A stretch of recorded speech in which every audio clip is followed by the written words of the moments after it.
lugar, buenos días a todos los que estáis aquí, los que están al otro lado de la cámara, a los compañeros de mesa. Yo me llamo Miguel Ángel Toledo, soy deportista paralímpico en la modalidad de tenis de mesa y represento a España en las competiciones nacionales e internacionales desde 2015. En primer lugar, quiero agradecer a la institución, a CEAPAC, en su nombre a Tatiana, la directora gerente, que es buena amiga mía. Me llamó este verano para moderar esta mesa y, por supuesto, que acepté encantado. Esta mesa para mí es muy importante, ¿no?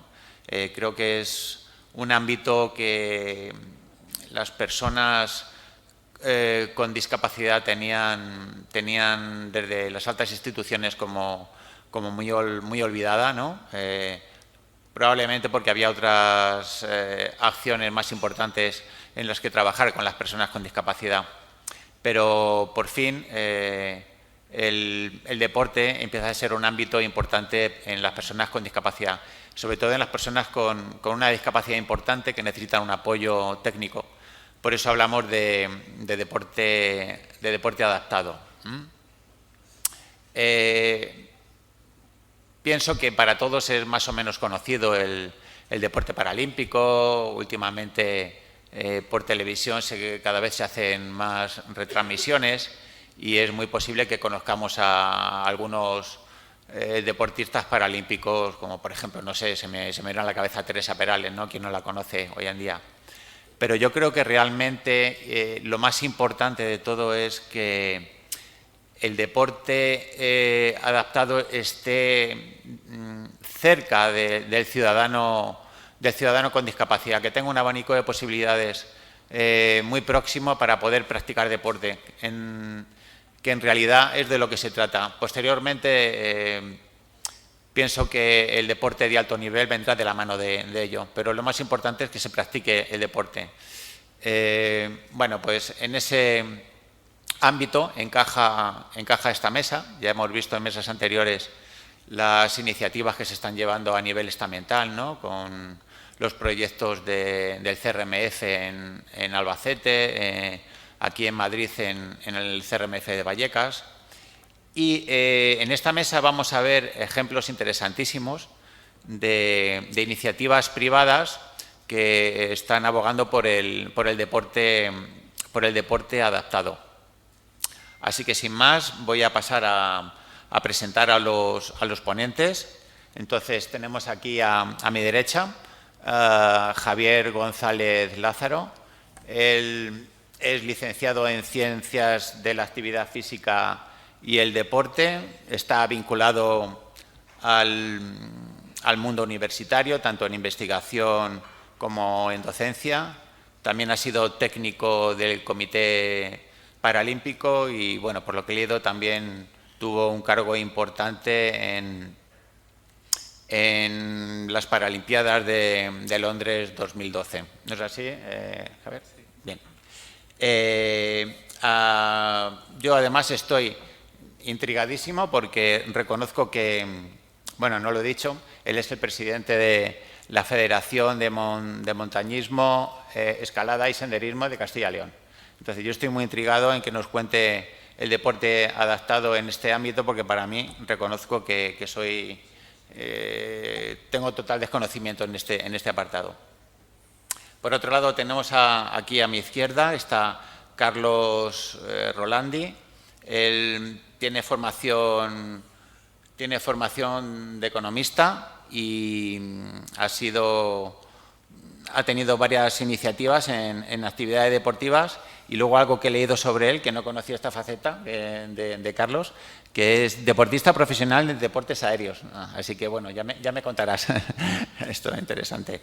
Él ha trabajado durante los últimos 20 años en la Fundación también, como director de proyectos y director técnico. Yo he de decir que la Fundación también, con Carlos Rolandi y con su entrañable esposa Teresa Silva, por cierto, una deportista con discapacidad muy importante también aquí en España, Ellos apoyaron una iniciativa aquí en Madrid, a nosotros, en la creación de una escuela de tenis de mesa, cuando en aquel momento el tenis de mesa en Madrid era totalmente nulo. Entonces les presentamos un proyecto y su apoyo fue importantísimo para que pudiéramos sacarlo adelante.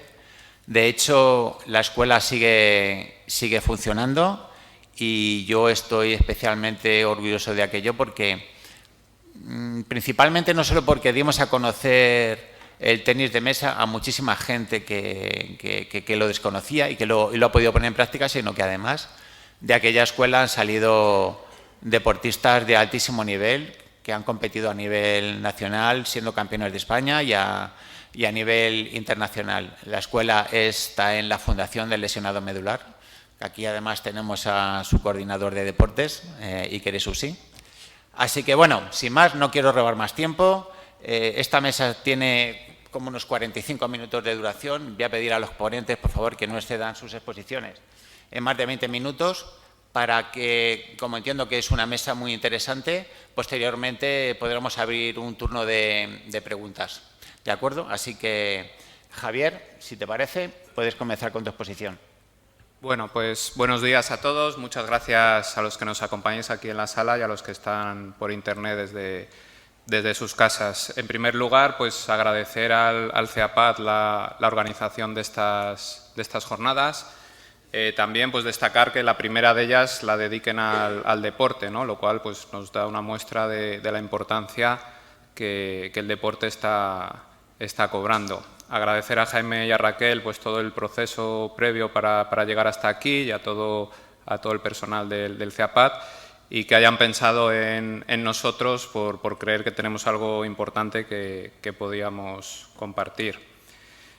Vamos a empezar un poco con la introducción. Yo creo que la clave de nuestro proyecto, yo lo que os voy a hablar un poco es de la experiencia, de lo que estamos haciendo en Castilla y León, es la red que se ha creado, las sinergias que hemos conseguido generar pues, entre diversas entidades, ¿no? Por un lado, lo que son las federaciones deportivas, la Federación de Deporte Adaptado de Castilla y León, en este caso con la Federación de Deportes de Montaña, Escalada y Senderismo de Castilla y León, ¿no? Aquí se ha hablado de inclusión, de integración. Pues bueno, aquí lo que nos planteamos es el hacer actividades inclusivas entre las dos federaciones. Se han unido sinergias, pues al final empezamos siendo un grupo de 3-4 personas con vinculaciones federativas, vinculaciones en la universidad. Yo trabajo como profesor del grado de Ciencias de la Actividad Física y del Deporte en la Universidad Europea Miguel de Cervantes. También hay compañeros de la Universidad de Valladolid y también en estos últimos años pues es de destacar el apoyo que estamos recibiendo desde la Junta de Castilla y León, ¿no? Asociaciones del ámbito de las personas con discapacidad también están vinculadas a través de la Federación de Deporte Adaptado y un poco yo creo que es la gran fortaleza. Lo que yo voy a plantear es un poco la experiencia de 10 años, ¿no? Empezamos en el año 2012, pero en el año 2012 cuando nosotros empezamos pues ya había algunas experiencias, ¿no? Que hacían deportes de montaña. Aquí en España pues un poco los precursores, pues la ONCE y la Federación Española de Deportes para Ciegos con las expediciones. El médico Carrascosa pues ideó el tema de la barra direccional, que muchos conoceréis o os sonará, y era una forma de llevar a los ciegos y a los deficientes visuales a la montaña, ¿no? de una forma segura. Otro tipo de fundaciones o entidades, pues por supuesto la Fundación también, la Fundación Montaña para Todos de Canarias, y luego pues en el ámbito ya más local de Castilla y León pues había 2 clubes que por diversas circunstancias, el Club Bojanco de Valladolid y el Club Pan de Trave de León, pues ya estaban haciendo actividades para personas con discapacidad. El modelo que planteamos o en que nos basamos pues está un poco alineado en 5 ejes o en 5 áreas que son las que vamos a ir viendo.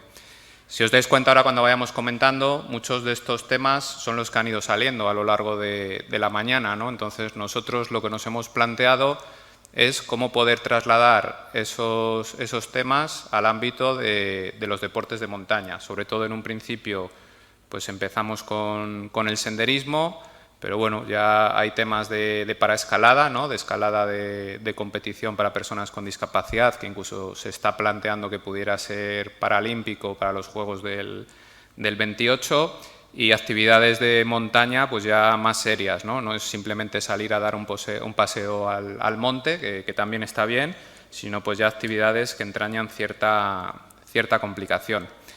El primero de los ejes es el espacio, ¿no? el donde llevamos a cabo nuestras actividades. Como decíamos, surgíamos sobre todo con unas actividades pues con un enfoque más de senderismo. Entonces, lo que nos planteábamos era qué senderos o en qué lugares podíamos llevar a cabo esta actividad.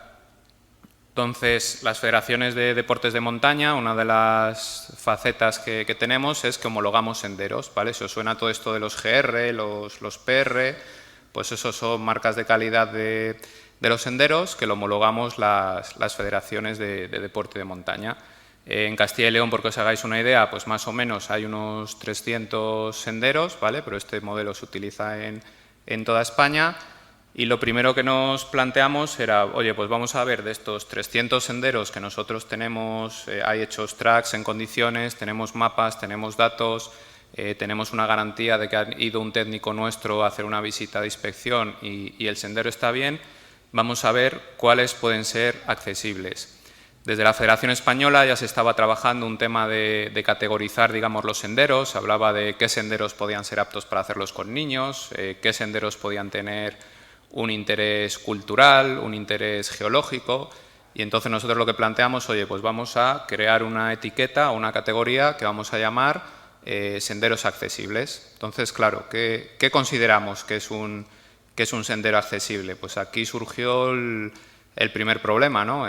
Lo que es accesible para una silla de ruedas manual, a lo mejor no lo es para una silla de ruedas eléctrica. Lo que es accesible para una persona con discapacidad visual, a lo mejor no es accesible para una persona en silla. Entonces, pues lo que hicimos, pues fuimos a hablar con el CERMI, ¿no? Que ha salido esta mañana. Miramos un poco el CERMI, cómo estaba, dónde podíamos consultar. De aquellas no existía la comisión que comentaban esta mañana de deporte, y había una de turismo, de ocio y turismo, creo que se llamaba, ¿no? Entonces hablamos con ellos, esto estaba un poco liderado por Predif dentro del CERMI, y un poco la idea que nos transmitieron era que el tema de hacer etiquetas como que no era algo útil y que no era algo válido, ¿no? Por eso que decíamos de que lo que puede ser accesible para una persona no lo va a ser para otras. Entonces, lo que nos plantearon, o el sistema que ellos estaban utilizando ya, con alguna guía que tenían publicada, como esta de espacios y actividades en la naturaleza, esto está en Internet, si alguno tiene interés en localizarlo, pues desde ahí ellos lo que plantean es hacer una descripción de los senderos. Entonces, describir los senderos y que sea la propia persona con discapacidad la que determine si ese sendero es accesible para que ella pueda ir o no lo es accesible, ¿no? ¿Qué cosas son interesantes? Tienen un modelo de informe o de ficha, ¿vale? ¿Y qué cosas pueden ser interesantes para ver si es accesible? Pues que tengan el tipo de terreno del sendero, ¿no? Que pueda ser tierra más compacta, tierra menos compacta, la pendiente, que tenga la pendiente lateral, si hay recursos accesibles, pues la casa del parque que pueda haber por allí, si hay plazas de aparcamiento, o sea, una serie de ítems que son los que ellos valoraban, y con eso, pues lo que tienen, pues de cada sendero hacen unas fichas y lo que hacen es la descripción. Entonces nos gustó ese modelo, ¿no? Al final, pues le dimos un poco la vuelta a la idea que teníamos de generar etiquetas, y lo que estamos intentando hacer es crear una red de senderos de los que podamos dar datos. Lógicamente hay muchos senderos que a lo mejor se descartan, ¿no? por las características, porque son demasiado complicados. Pero bueno, tener una red de senderos que podamos facilitar información y que las personas pues tengan claro si pueden ir a hacer eso o no. Hay otro tema en cuanto a accesibilidad. Aquí veis, hay algunas fotos donde se ven pues, pasarelas en el medio o al lado de un lago, construcciones de madera. Entonces, nosotros lo que pensamos es que no se trata de urbanizar la montaña, no se trata de urbanizar el monte. Este tipo de instalaciones puede estar bien para determinados puntos o para determinados entornos, pero el objetivo no es tanto el tender a esto, ¿no? Sí que vemos interesante que pueda haber ciertos senderos de este tipo, pero bueno, también un poco por optimizar los recursos, ¿no? Estas instalaciones son carísimas, luego además está el tema del mantenimiento y bueno, pues todo lo que podamos o parte a lo mejor pues se puede invertir de mejor forma en lo relacionado con las personas con discapacidad. El segundo eje que planteábamos, que salía esta mañana también, es todo el tema del material, ¿no? ¿Qué material utilizamos para estas actividades? Pues por un lado, para personas con discapacidad física, pues todo el tema de las sillas Jolet, ¿vale? Que luego vamos a ver unas. Este es un material bastante caro, pues rondan casi los 4.000 euros y no es posible muchas veces tener acceso. Cuando nosotros empezamos con este tema en el 2012, la única silla Jolet que conseguimos localizar en Castilla y León estaba en Soria, ¿vale? En una casa del parque. Las casas del parque en Castilla y León son como los puntos de información de los espacios naturales y la única que localizamos estaba en Soria. Entonces, bueno, uno de los objetivos que nos planteamos entonces fue, oye, pues hay que poder conseguir material, que este material esté abierto para que la gente lo pueda usar y 10 años después pues tenemos más o menos unas 20 sillas Jolet en Castilla y León que tengamos localizadas. Unas son nuestras, de nuestra federación, otras son de la Federación de Deporte Adaptado, otras se ha ido luchando pues, con diputaciones provinciales. La Diputación Provincial de Valladolid compró 2, la de Diputación Provincial de León compró 1, los clubes han ido pudiendo adquirir sus propias sillas. Y bueno, ahora, por ejemplo, esta mañana se comentaba que también me ha gustado ver un poco la conexión, ¿no? Cuando hablaban del marco, digamos, más político y legislativo de subvenciones, nos hablaban de la subvención esta de materiales que iba a haber desde el CSD. Pues ahí nosotros, como Federación de Montaña, a través de nuestro Gobierno autonómico, de la Junta de Castilla y León, pues vamos a conseguir también que podamos comprar algún material más, ¿no? Entonces, que esas cosas no quedan solo a veces como la noticia del telediario, ¿no? Sino que es algo real y que acaba llegando. El tercer eje que nos planteábamos era el llevar a cabo actividades inclusivas, ¿no? En las que todas las personas, independientemente de su nivel o de sus características, pudiesen salir a la montaña y pudiesen participar en ellas, ¿no? Y aquí tenéis pues, algunas fotos de algunas de ellas, marchas inclusivas que hemos ido haciendo, campeonatos de Jolet, hacer carreras con la Jolet, carreras por montaña con las barras y diferentes actividades que intentamos, ¿no? En el año pues, 2018 se organizó el Día Nacional del Senderismo en Pradoluengo, en Burgos, con más de 500 personas. Y fue pues, el primer día de estas características donde participaron sillas Jolet y personas ciegas y deficientes visuales con barras, ¿no? Pues dentro de un evento de 500 personas, donde cualquiera se podía apuntar, pues vinieron también personas con discapacidad y participaron en la misma.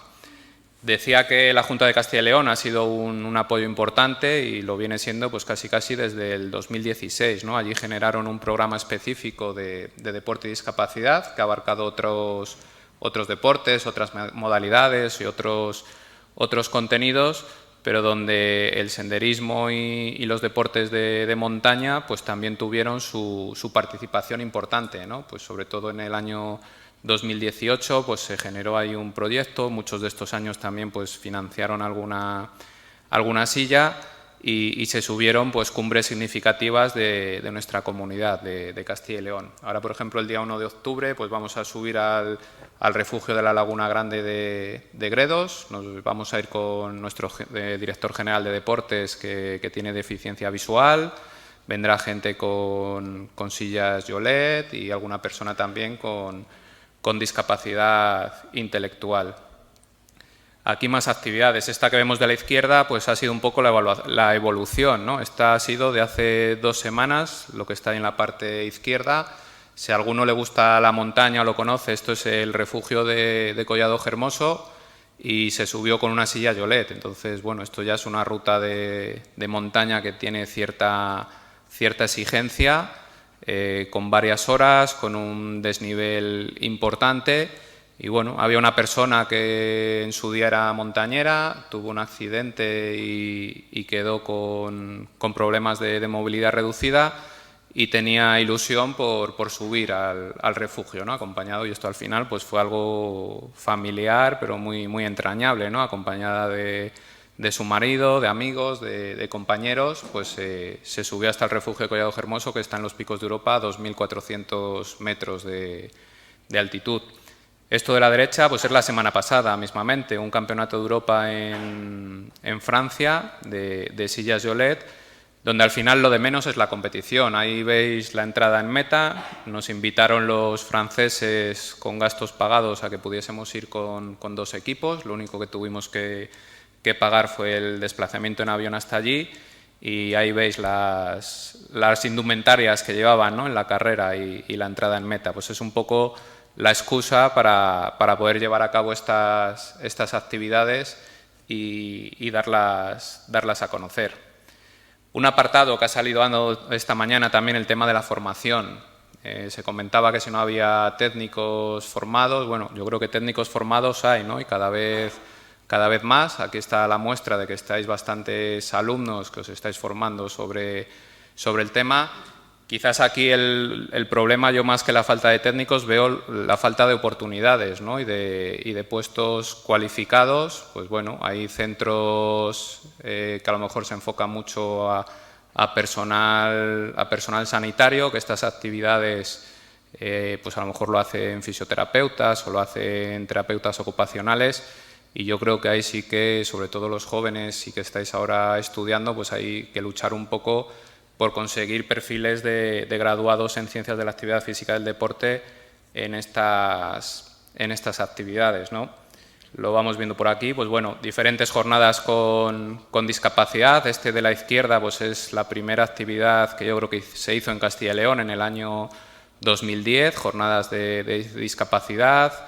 En León, que luego está un compañero esta tarde, pues se han hecho cosas colaborando con el CRE de San Andrés de Rabanedo. En los programas de formación, en Castilla y León hay un programa de formación para técnicos deportivos de la Junta de Castilla y León, de la Dirección General de Deportes. Pues al principio, un poco por iniciativas nuestras y por ser un poco pesados, incluían siempre alguna formación relacionada con las personas con discapacidad. Y ahora al final ya lo incluyen en los pliegos, cuando sacan la convocatoria de quién quiere dar esas formaciones. Pues, un par de minutitos, Javier. Pues es algo perfecto, es algo obligatorio que haya formación específica para personas con discapacidad. Damos formación en ciclos formativos, en lo que eran los TECO, que ahora son guías en el medio natural y la naturaleza, en los antiguos TAFAD, ahora TESEAS, o sea, en cualquier ámbito. Estos son alumnos universitarios. El que está de la izquierda, pues si os fijáis en sus piernas también, va ahí con 2 prótesis, es Luis Huerta, un nadador paralímpico, quedó cuarto en los Juegos de Tokio, que he tenido la suerte, comentaba una madre esta mañana que había tenido la suerte de tener una hija con discapacidad. Pues yo he tenido la suerte de tener este alumno este año en mis clases de actividad física en la naturaleza, ¿no? Y después de casi 10 años dando clase, pues ha sido un reseteo, ¿no?, el tener este alumno, tanto para mí como para sus propios compañeros que conviven con él en el día a día. Estos son iniciativas pues con institutos de secundaria, que hay una frase, me voy a entretener y ya voy acabando. Fijaros, pues contactó una antigua compañera mía de promoción, que ahora es profesora en un instituto, y me dijo: oye, que estáis haciendo cosas con la montaña, que es que tengo un chico que tiene discapacidad física, que a ver si venís y preparamos algo. Digo, vale, pues lo comentamos. Digo, habla con el con el alumno y si él quiere, pues adelante. Y este fue el WhatsApp que me mandó, ¿no? El chico ha dicho que no, que prefiere no ir a que le asistan. Es un luchador y quiere hacer las cosas por él mismo. Así que lo siento, era un proyecto estupendo, pero no ha salido. Esta vez será. Yo también, una de las cosas que les digo a mis alumnos, que lo primero que tienen que hacer es preguntar a las personas con discapacidad, ¿no? Aquí planteamos, nuestro objetivo no es directamente que la persona con discapacidad venga a la actividad, ¿no? Es que lo conozca, si quiere probarlo, que lo pruebe, y si le gusta y se lo va a pasar bien, pues que venga y perfecto, ¿no? Pero hay que ser conscientes también de esa parte. Y ya acabando, pues otra faceta importante, pues el tema de la divulgación y la difusión, ¿no? Intentamos ir a ferias, pues esto es una feria de turismo de interior. Estuvimos también en Fitur un año haciendo una presentación, ruedas de prensa y todo lo que podemos, ¿vale? El futuro, esto ya sí que es lo último. Tenemos que mejorar sobre todo el tema de la gestión de voluntariado. Esto empezamos un poco como 4 amigos y como tampoco había muchas sillas, pues no había problema, ¿no? Pero ahora, pues bueno, hay que darle una vuelta a eso. Trabajar el tema de la accesibilidad cognitiva, que también salió esta mañana. Incorporar a las personas con discapacidad en tema de gestión, o sea, que no vengan solo como deportistas a participar en la actividad, sino que se involucren más.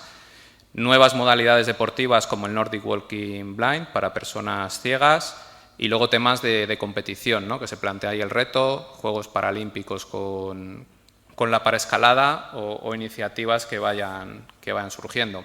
Por mi parte, nada más. Muchas gracias. Ahí tenéis mi correo electrónico. Cualquier duda o cualquier cosa que queráis comentar, pues a vuestra disposición. Muchas gracias.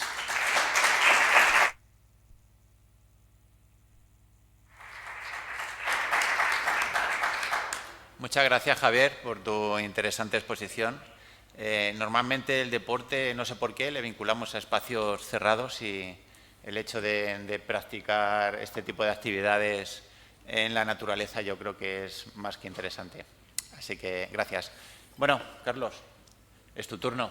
Cuéntanos tus proyectos y tus cosas en la Fundación también. Sí. Yo tengo un pequeño vídeo, pero lo vamos a pasar en el último cuarto de mi exposición para que veáis un poquito en directo de alguna de las cosas que hace la Fundación y el deporte vivo, ¿no? La Fundación también son 22 años ahora desde su creación y trabajamos el deporte desde la absoluta base. La Fundación nace a raíz de que la fundadora, Teresa Silva, tiene un accidente, parapente, tal, no sé qué, unos cuantos años que se queda fuera de juego dentro de los deportes que ella solía practicar, una mujer con muchísima iniciativa deportiva, esquiaba, jugaba tenis, hacía surf, hacía vela. Bueno, pues la verdad es que se quedó bastante truncada y durante unos años se quedó bastante parado porque estamos hablando de hace 25 o 30 años el deporte adaptado olímpico, paralímpico, como lo queramos llamar, el que existía en España, se circunscribía prácticamente a la natación principalmente, porque siempre se había juntado a un tema terapéutico, con lo cual toda la persona con discapacidad normalmente solía pasar por una piscina y nacieron grandísimos deportistas en natación. No tengo más que ver que los dos ponentes de esta mañana hablaban de olimpiadas que casi nosotros ni sabíamos que habían existido y ya habían sacado 3 y 4 medallas cada uno de ellos. Y el baloncesto en silla, que es una de las actividades más importante dentro del deporte paralímpico de toda la historia y poquitas cosas más. Entonces, ¿qué le faltaba en ese momento al deporte? Lo que todos hemos tenido desde críos, ¿no? Se lo contaba antes a Miguel Ángel hace un rato, ¿no? O sea, la mayoría de nosotros, incluido él, que lo suyo ha sido un accidente, con lo cual no es de nacimiento su discapacidad, sino que es sobrevenida, de críos hemos practicado innumerables deportes. En mi colegio me querían echar porque decía que era el inestable Rolanti, ¿sabes? Porque un día estaba en baloncesto, el día siguiente estaba en balonmano, apareció el rugby, luego me pasé a la gimnasia deportiva y claro, estudiaba poco, francamente. Entonces al final en el colegio decían, joder, ¿vas a practicar alguna cosa, vas a hacer algún deporte, te vas a apuntar a todos? Y en realidad hacía lo que cualquier crío hace normalmente. Practicas deporte según te van apareciendo. Un amigo que practica natación, entonces nadas con él, luego te aburres, luego de pronto tienes una novia que juega al baloncesto y te apuntas a jugar al baloncesto. O sea, ya más o menos hemos tenido la misma línea. Entonces, la Fundación también, desde el principio, se plantea que lo que hay que hacer es que a la gente con discapacidad hay que intentar darles las mismas opciones de práctica deportiva que tiene cualquier joven, o no tan joven, porque en el caso de lesiones sobrevenidas tenemos muchísimos deportistas que ya tienen una edad que no son críos, pero que han renovado su vida deportiva, incluso algunos de ellos que no la habían tenido anteriormente a los accidentes, ¿no? Entonces, otra de las cosas que enseguida intuimos es el tema de que, sobre todo, las personas con discapacidad física, con discapacidad motórica, falta de movilidad, etcétera, el material era absolutamente vital. El material era muy caro, era prácticamente inexistente, había que ir a buscarlo al extranjero, porque entonces aquí no había prácticamente nada. Había que diseñar. Esta mañana he estado oyendo a una madre alegando por un guante de boxeo adaptado. Nosotros desde la Fundación adaptamos palas a personas con agenesia de un brazo para poder hacer piragüismo y hacer el descenso del Sella. Hemos adaptado material para esquiar de todo tipo de colores, para niños con unos estábilos que los estábilos convencionales pesan 4 o 5 kilos y un niño de 10 años no puede con ellos. Sillas de todo tipo, barcos. O sea, el trabajo que nosotros nos dedicamos sobre todo fue ese, abrir el deporte para que todo el mundo que pudiera practicar el deporte y que lo pudiera probar, de forma que tú tuvieras un sitio donde te pudieran prestar el material para hacer una prueba. O sea, que tú no puedes empezar a esquiar como le pasó a la propia Teresa Silva, que fue a la federación a preguntar por el tema del esquí y le dijeron que era muy sencillo, que se comprara una silla que valía 5.000 euros y que se fuera a Estados Unidos a hacer un cursillo y que luego ya en no sé cuántas estaciones podía tener profesores que le echaran una mano. Pero claro, dijimos, esto es un poco como ridículo, o sea, el planteamiento es de multimillonarios, ¿no? O sea, ¿cómo voy a hacer esto, no? Entonces, actualmente nosotros tenemos material de esquí para todo tipo de discapacidades, tanto físicas, psíquicas, motóricas, agenesias, amputados, o sea, de todo, disponible para que la gente lo pueda probar. Una vez que tú lo has probado, una vez que tienes la talla adecuada a tu cuerpo, lo que veíamos un poquito con las sillas de ruedas antes con Javier. ¿Cuál es tu talla? ¿Cuál es tu altura de respaldo? ¿Cuál es tu altura de estábilo? ¿Cuál es el esquí que te conviene? Entonces, ya te puedes plantear el decir, bueno, pues voy a hacer una apuesta por este deporte que me gusta, voy a hacer un pequeño esfuerzo económico, voy a empezar a ahorrar y voy a llegar a tener un material que normalmente, una vez que lo tienes, si no te dedicas a la altísima competición, la longitud de ese deporte, de ese material, es bastante largo. O sea, una silla de esquí, si no quieres ir progresando y para llegar a ser paralímpico, y quieres ser un esquiador, como somos cualquiera de los que podemos estar aquí, que nos guste la nieve y que no competimos, pues tampoco tienes que tener la última tabla ni tener la última maravilla. O sea, eso normalmente tienes unos y aguantan bastante, ¿no? Pues con los esquís de esto pasa mucho más, ¿no? Pasa con las sillas de que quieras practicar tenis, pasa con las sillas que quieres practicar pádel, pasa con mucho material deportivo que una vez que ya... Claro, el problema es que cuando tú quieres acceder a ese deporte, no tienes el material con lo que necesitas. O es muy caro o no sabes dónde. Uno de los grandes problemas, mira que son 22 años de fundación, y algunas veces piensas que te conoce todo el mundo, y luego a los 5 minutos te das cuenta de que no te conoce nadie. O sea, es una cosa muy sorprendente, ¿no? Porque estás ahí, tienes una página y una web y una serie de redes sociales, Instagram, etcétera, con miles y miles de seguidores y muy conocido dentro del sector discapacidad, y te parece como que va a ser más sencillo, ¿no? Nosotros tenemos convenios con muchísimas asociaciones, con colegios, con institutos, con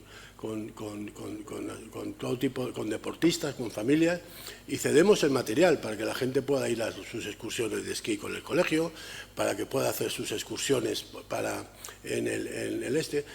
Tenemos Yolet. El problema que tenemos nosotros con la Yolet es que, y las tenemos hace un montón de años, como 10 años o algo así, es que la importancia que acaba de contar Javier es el hecho de que ellos están integrados. O sea, son la federación de montaña. O sea, no son la federación de discapacitados o de amputados o no sé qué, son la federación de montaña en la que están integrando a personas con discapacidad.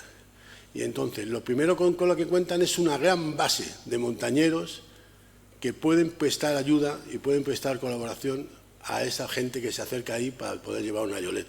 Porque una entidad como la mía, por ejemplo, que vamos a hacer el Camino de Santiago creo que es por 16 años consecutivos o algo así, ahora en el mes de octubre, vienen 2 o 3 personas que quieren venir con Yolet y se las vamos a ceder. Nuestro problema es que tenemos que decirle, necesitas venir con un grupo de gente que te apoye durante el camino, porque nosotros como entidad, nuestros voluntarios y nuestro cuerpo técnico va a asistir al grupo en general, pero no puedo poner 2 o 3 personas para cada Yolet para cubrir tus necesidades, ¿no? Entonces, muchas veces hay gente que se quiere apuntar a una cosa. ¿Tenéis una Yolet? Sí. ¿Y quién te va a acompañar? No, que voy sola. Pues es un tema difícil, ¿no? Entonces, ahí está la importancia realmente de la integración de los deportes en las propias federaciones deportivas, ¿no? O sea, que sean los recursos que tienen las federaciones deportivas los que se ayuden a este caso, ¿no? Nosotros trabajamos el deporte de base, en todos los niveles, a todo tipo de deportes. Hemos hecho la primera escuela de padres en silla de ruedas, la montamos nosotros en España. ¿Por qué? Porque se puso de moda. Un señor llamado Aznar se puso a jugar al pádel y parece ser que todo el mundo en ese momento se enteró de que existía una cosa que se llama pádel y todo el mundo jugaba al pádel en España. Entonces, ahí apareció el famoso también, ¿no? Pues entonces, nosotros también tenemos que jugar al pádel. Pues nosotros tuvimos que formar gente que enseñara a jugar pádel en silla y a partir de ahí, ahora mismo es una de las actividades deportivas en silla con más auge y con más... Hay una Copa de España que creo que son 12 o 14 pruebas en todo el territorio y una gran difusión, ¿no? Entonces, el hecho de que cuando van apareciendo actividades, la escalada, ahora mismo tenemos una escuela de escalada, el surf, pues ahora este fin de semana precisamente se celebra el Campeonato de España de Surf Adaptado en La Coruña, en Vigo, y para allá el equipo de la Fundación, con 3 chicas que están en el top de mundial incluso. Y el mover, que la gente pueda practicar, que la gente pueda ayudar, que la gente pueda hacer un montón de cosas, ¿no? Eso es, como dijéramos, la base donde la Fundación también se ha movido durante más años. Y sobre todo con una muy inteligente visión de Teresa Silva, que fue en los años más gloriosos de la economía nacional, en los que había patrocinadores que de verdad daban dinero y se podía conseguir dinero, parecía que había dinero en España, y entonces casi el 70% de los ingresos de la Fundación se dedicaron a la compra de material. Y entonces ahora mismo, en los últimos 5, 6 o 10 años, tenemos una partida grande de mantenimiento de este material y, por supuesto, una partida importante de reposición de material, porque se va deteriorando.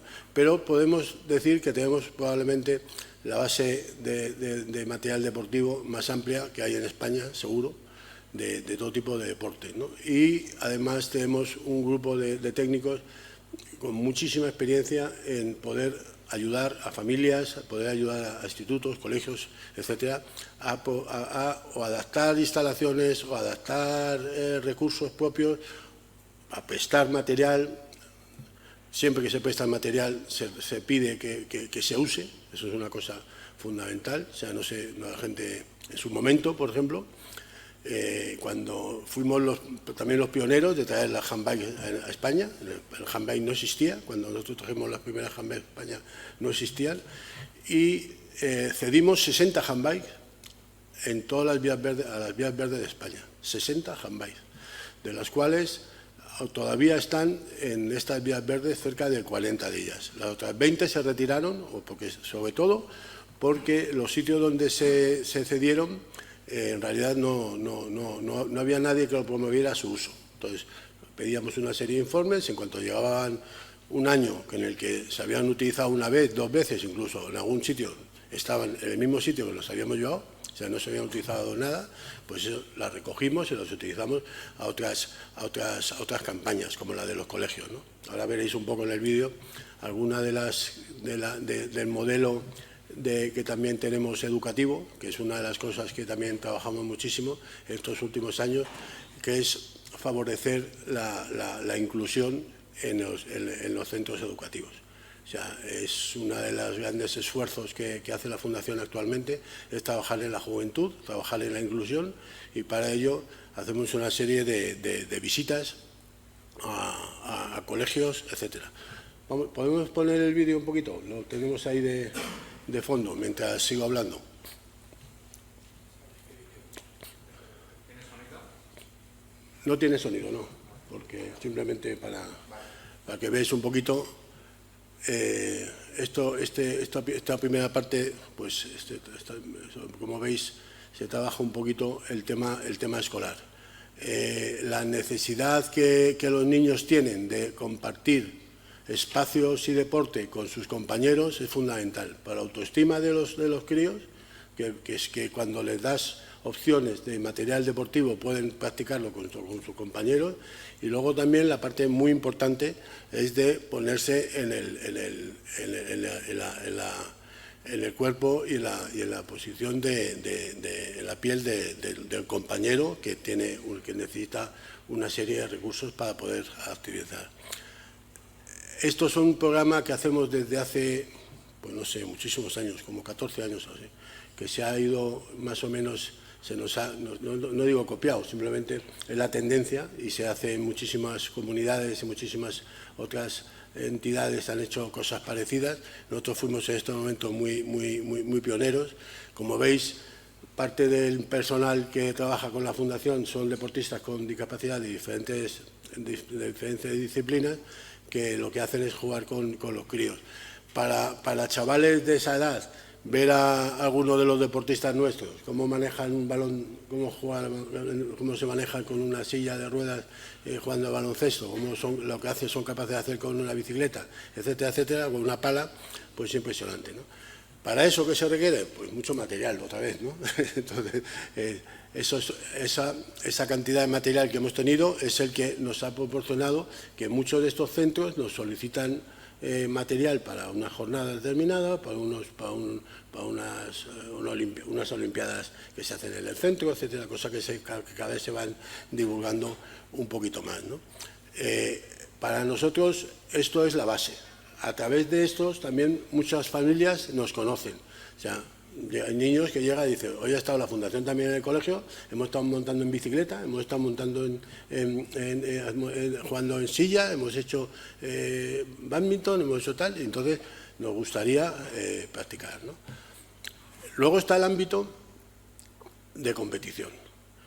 Cuando el deportista que pasa por la Fundación y va tocando diferentes disciplinas ya opta por un modelo, por un deporte en concreto, es cuando la Fundación intenta, dentro de los deportes que tiene más capacidad, en este caso estamos hablando de la nieve, fomentar y darle el máximo de recursos para que puedan acceder a ese siguiente nivel, que es la competición. En este caso estamos viendo algunas imágenes de los trofeos Santiberi, que en este caso, fíjate, es la 12ª edición, creo que ahora llevamos por la 15 o algo así, y bueno, pues se practica.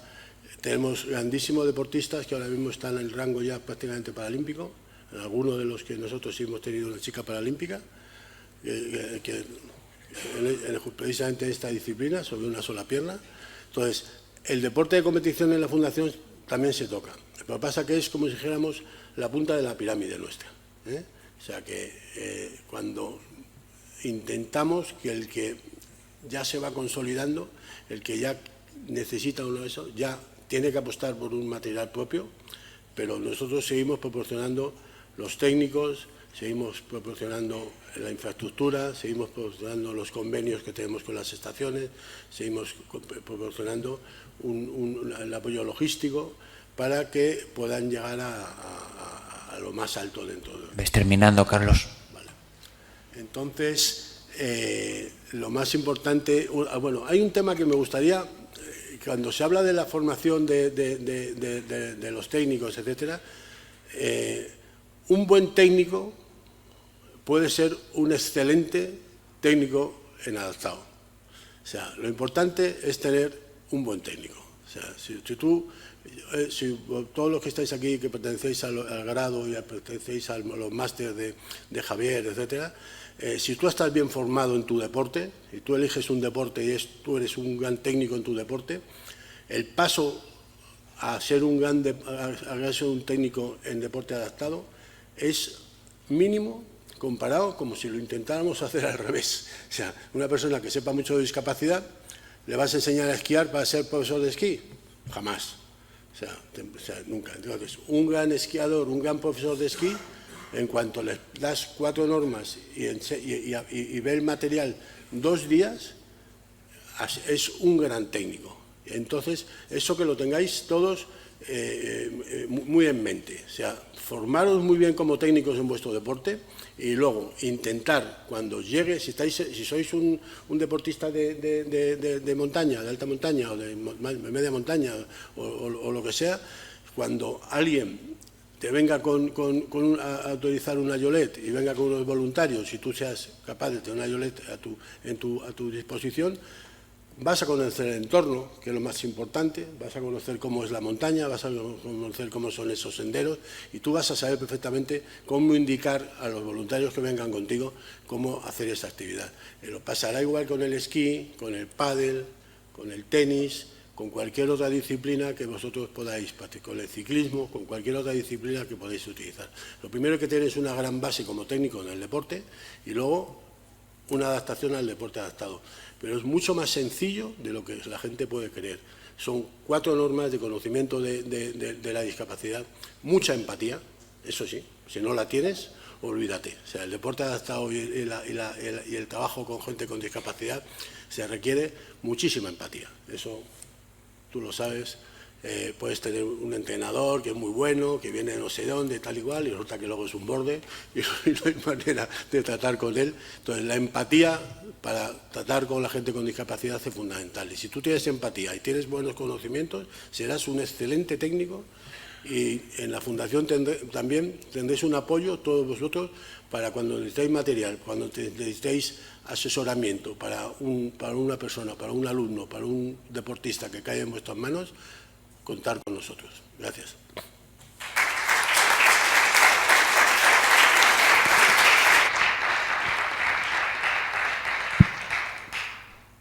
Muchas gracias, Carlos, por tu exposición. Realmente, cuánto hay que agradecer a la Fundación también en su labor pionera de acercar el deporte adaptado al ciudadano discapacitado de a pie. Así que muchas gracias, Carlos. Podemos abrir un pequeño turno de preguntas. Muy bien, pues nada, por aquí tenemos una. Sí, a través de YouTube tenemos un comentario de un participante. Dice que no está de acuerdo en cuanto al perfil profesional para este trabajo, me imagino que de técnico deportivo, ¿no? Y que hizo ciencias de la actividad física y el deporte y solo una asignatura optativa estaba dedicada a la diversidad funcional. Dice que ahora estudia integración social, que está mucho más enfocado para estos trabajos. Ese es el comentario que nos llega a través de YouTube. A ver qué tienen que decir, bueno, Carlos. Yo discrepo, como he dicho, de esa opinión, ¿no? Pero bueno, son opiniones. Hay una asignatura obligatoria, en algunos sitios hay asignaturas optativas y un poco comentaba Carlos que es más fácil un buen técnico formarle luego en deporte adaptado. Estamos hablando de deporte, no estamos hablando de otras cosas. Deporte, actividad física, entonces, bueno, son opiniones. Sí, yo quiero también separar bastante claramente, por ejemplo, nuestra fundación es una fundación de deporte. Cuando de pronto la gente le dice, ¿vosotros hacéis equinoterapia? Entonces, no. ¿Por qué? Porque se llama equinoterapia. Entonces, nosotros no somos terapeutas. Nosotros no hacemos ningún programa que sea terapéutico. Nosotros hacemos deporte. O sea, si tú quieres hacer equitación adaptada, la podrás hacer con nosotros. Si quieres hacer equinoterapia, te tendrás que ir a un centro en el que exista un docente, que exista un médico, exista una persona que te programe una terapia acorde a tu discapacidad, acorde a una enfermedad que puedas tener, en el caso que sea una enfermedad y que no sea un tipo de discapacidad, o las necesidades que buenamente tenemos. Nosotros aquí estamos hablando de deporte base, de deporte adaptado y de deporte incluso de competición. Entonces, en el caso de deporte de competición ya no te quiero contar.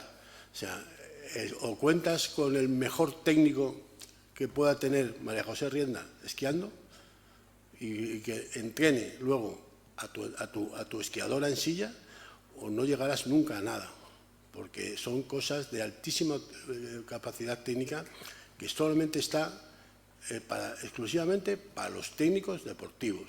Otra cosa son las terapias, etcétera, que no es nuestro ámbito, creo. En cualquier caso, el trabajo multidisciplinar es fundamental también y es clave, ¿no? Que tampoco es unos sí y otros no, cada uno tiene su parcela y luego hay zonas que son comunes, y el trabajo multidisciplinar entre terapeutas ocupacionales, fisioterapeutas, psicólogos, nutricionistas, o sea que son muchos médicos, son muchos los profesionales que pueden aportar. Bueno, me voy a meter un poquito. Os he oído decir en algún momento nombrar la palabra voluntario. ¿Qué importancia dais al voluntariado en estas actividades? Os hago la pregunta a los dos. Bueno, para nosotros, por ejemplo, sin el voluntariado, nuestra actividad sería prácticamente imposible. Tienes que darte cuenta que nosotros movemos muchísimas cientos de personas cada fin de semana, podemos llegar a tener hasta 3 o 4 actividades diferentes en 3 o 4 puntos diferentes, y si todo esto lo tuviéramos que tener exclusivamente con técnicos y profesionales, ya una actividad que es cara, el deporte adaptado normalmente, por la necesidad de apoyo específico, de material, etcétera, sin los voluntarios sería muy difícil. También es verdad que nosotros damos un tipo de formación a ese voluntariado dentro de diferentes deportes hasta un ámbito determinado, ¿no? Nunca exigimos, nunca le damos una responsabilidad, aunque tenga una formación, a un voluntario que no esté acorde a lo que realmente pueda hacer. Pero el voluntariado es esencial. Sin el voluntariado asistencial y de apoyo y de acompañamiento, etcétera, aparte que hay una cosa muy importante. En un grupo, cuando estás a lo mejor 20 o 30 personas haciendo un descenso del Sella, por ejemplo, 40 o 100 y pico que hemos estado ahora, pues resulta que se crea una sinergia de amistad, de compañerismo, etcétera, que los voluntarios en esa parte son de un apoyo esencial, porque a la gente le gusta relacionarse con todo el mundo, no relacionarte exclusivamente con un grupo de gente con discapacidad. Te apetece relacionarte con tu familia, con tus amigos, con un grupo de voluntarios que vienen, incluso esos voluntarios vienen algunas veces con sus familias, con sus hijos. Entonces, esas relaciones sociales es parte de lo que nosotros llamamos deporte ocio, ¿no? Deporte cultura. Carlos, ¿y en vuestra federación? Javier, sí. Bueno, yo un poco de forma general, o sea, primero que el voluntariado no es te doy una camiseta y eres voluntario, ¿no? Hay una ley estatal de voluntariado, las comunidades autónomas tenemos también nuestras normativas, hay una serie de derechos, de deberes. Carlos dice que se le da formación, eso es clave. Otro aspecto importante también que comentaba Carlos, no es lo mismo que tú estés con una persona porque te pagan y es tu trabajo, a que estés allí porque quieres, ¿no? Y estés dedicando tu tiempo libre a ir con una persona a la montaña o a hacer tenis o lo que sea.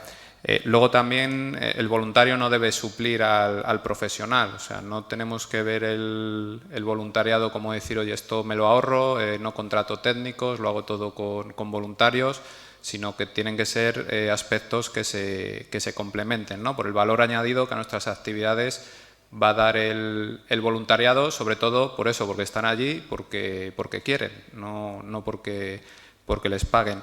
Nosotros dentro de lo que es la federación, pues es algo que potenciamos. Ahora con el tema de este tipo de actividades, pues lo tenemos que relanzar aún más y organizar. Ya digo que hasta ahora pues casi éramos un grupo de amigos y esto ha ido creciendo y cada vez nos viene más gente que quiere participar, ¿no? Y luego nosotros, pues por nuestra actividad, pues hay temas de voluntariado medioambiental o otros tipos de voluntariados, pues que a veces también los puedes hacer compatibles entre ellos. Muy bien, gracias por vuestras respuestas. No sé si queda tiempo para alguna pregunta más. Hola.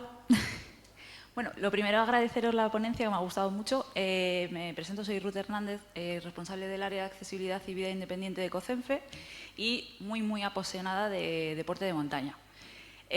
Con lo cual lo que habéis estado comentando me gusta mucho y, bueno, aparte de la pregunta que tengo, dar las gracias un poco también a Carlos por hablar no solamente de deporte adaptado, sino también deporte adaptado inclusivo, ¿no? La necesidad de las personas de hacer esa actividad deportiva no solamente con un grupo de personas con discapacidad, sino inserto con el resto, o sea que al final somos todos personas y eso es lo que nos une. Y luego también a Javier por la aclaración del voluntariado, ¿no? Porque además en el entramado social sí que es verdad que hay veces que nos equivocamos por falta de conocimiento principalmente de lo que es un voluntario, lo que es un profesional y dónde empieza y dónde acaba el rol de cada uno. Bueno, mi pregunta era, y me parece muy interesante, Javier, has comentado que todo el tema de los TD1, de media montaña, TD2, en la Junta de Castilla y León sí que está, por pliego de condiciones, la parte de formación a estos profesionales en cuanto a temas de accesibilidad y entiendo que discapacidad o tal. Y quería preguntarte si esto es un pliego de condiciones solamente de la Junta de Castilla y León o aplica a territorio nacional. Y muchas gracias. Gracias por la pregunta, no me he explicado bien. O sea, donde meten o donde incluyen formación específica relacionado con el deporte de personas con discapacidad es un listado de cursos que sacan anual, que suele haber unos 20 jornadas más o menos al año, y esos cursos se pueden apuntar gente que ya sea TD o que no sea TD.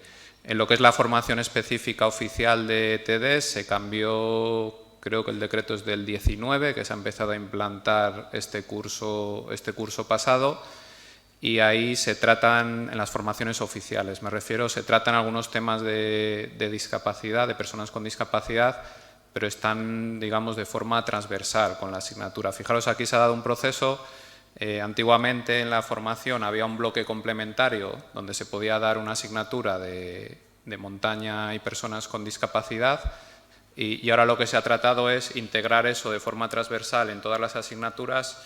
El peligro que vemos en esta integración es que cuando lo haces así, pues ya queda un poco a libertad del profesor, ¿no? Y tampoco está cuantificado cuántas horas tiene que dar de eso. Pues puede dar un día una charla, poner un vídeo en clase y ha cubierto el contenido, o puede hacer salidas reales con sillas. Nosotros lo que nos ofrecemos, sobre todo porque en Castilla y León no hay enseñanza de montaña, es a los antiguos TECO, que ahora son guías en el medio natural, los TESEAS, los TAFAD, pues les damos, si nos lo piden, formación específica, vamos allí con las sillas, les dejamos las sillas también para que hagan alguna salida real. Y bueno, sobre todo se trata un poco de formarles y que ellos sean autónomos. O sea, yo cuando me dicen, no, vente y nos llevas, no, yo no te llevo, yo voy, te enseño, te pongo los medios, te ayudo si necesitas, te puedo mandar un guía un día de forma puntual, pero la idea un poco es que las personas sean autónomas para poder realizar la actividad ellos mismos. Muy bien, pues con esta respuesta damos por finalizada esta mesa. Agradecer, por supuesto, a Carlos y a Javier, y creo que ahora lo que toca es una demostración en la planta baja, ¿verdad? De arriba, una demostración de Joel Edge y handbikes. Así que muchas gracias.